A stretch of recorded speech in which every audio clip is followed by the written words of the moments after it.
আসসালামু আলাইকুম এভরিওয়ান। আমি তাহমিনা সুচি শুভেচ্ছা জানাচ্ছি আমার ইউটিউব চ্যানেল আনান্তিস কিচেন ফেস্টিভ্যাল থেকে। আজকের রান্নার নতুন রেসিপিতে থাকছে dragon fruits and milk layer pudding.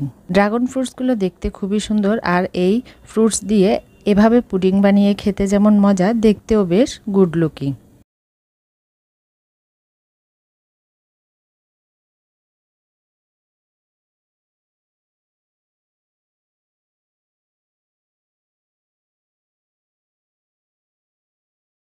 Dragon fruits and milk pudding রেসিপির প্রিপারেশনে আমি একটি ড্রাগন ফ্রুটস ভালোভাবে ধুয়ে কেটে এভাবে ছোট ছোট টুকরো করে রাখছি।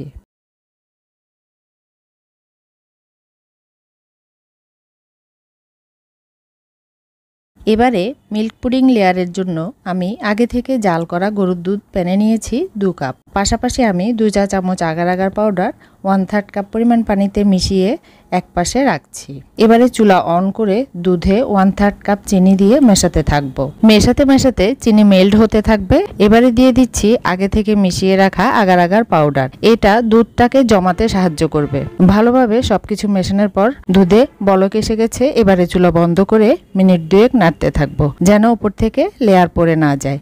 এবারে গরম থাকা অবস্থায় আগে থেকে তেল ব্রাশ করে রাখা মোল্ডে সেট হওয়ার জন্য ঢেলে নিচ্ছি। যতদূর সম্ভব এয়ার বাবলগুলো সরিয়ে রুম টেম্পারেচারে কিছুটা ঠান্ডা হওয়ার জন্য রাখছি। এবার ড্রাগন ফ্রুটস লেয়ারের জন্য পানি নিচ্ছি প্যানে 2.5 কাপ।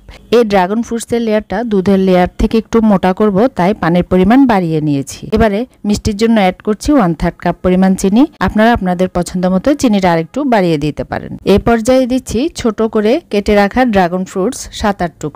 ড্রাগন ফ্রুটসগুলো প্রথমে খুব বেশি দেওয়া যাবে না, এতে খুব বেশি ডিপ কালার চলে আসবে। নেড়ে চেড়ে মেশাতে থাকবো।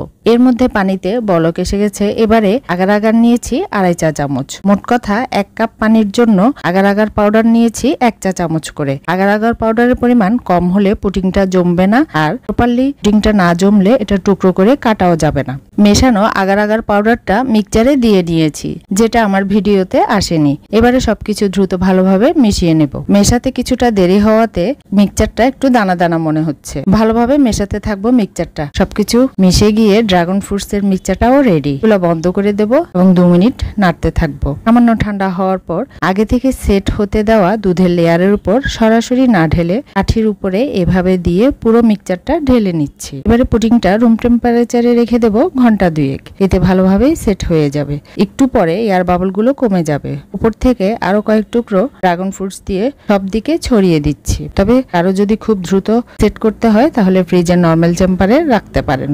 প্রায় ঘন্টা 2 পর রেডি ড্রাগন ফ্রুটস পুডিং। এবার এটা মোল্ড আউট করে নিচ্ছি। উল্টিয়ে নিচ্ছি। এবারে পছন্দ মতো শেপে আমি একটু বড় করে কাটছি। আপনারা আপনাদের পছন্দ মতো ছোট বড় করে কেটে নেবেন। আমার ব্যক্তিগতভাবে এই ড্রাগন ফ্রুটসটা কেটে এমনি খেতে ভালো লাগে না, তবে এভাবে পুডিং বানিয়ে খেতে বেশ ভালো লাগে। আশা করছি আজকের এই সহজ রেসিপিটাও ভালো লাগবে। আবারও পরবর্তীতে অন্য কোনো নতুন ভিডিওতে এভাবেই কথা হবে। ততক্ষণ পর্যন্ত সবাই অনেক বেশি ভালো, সুস্থ ও নিরাপদে থাকবেন। আজকের মতো আল্লাহ হাফেজ।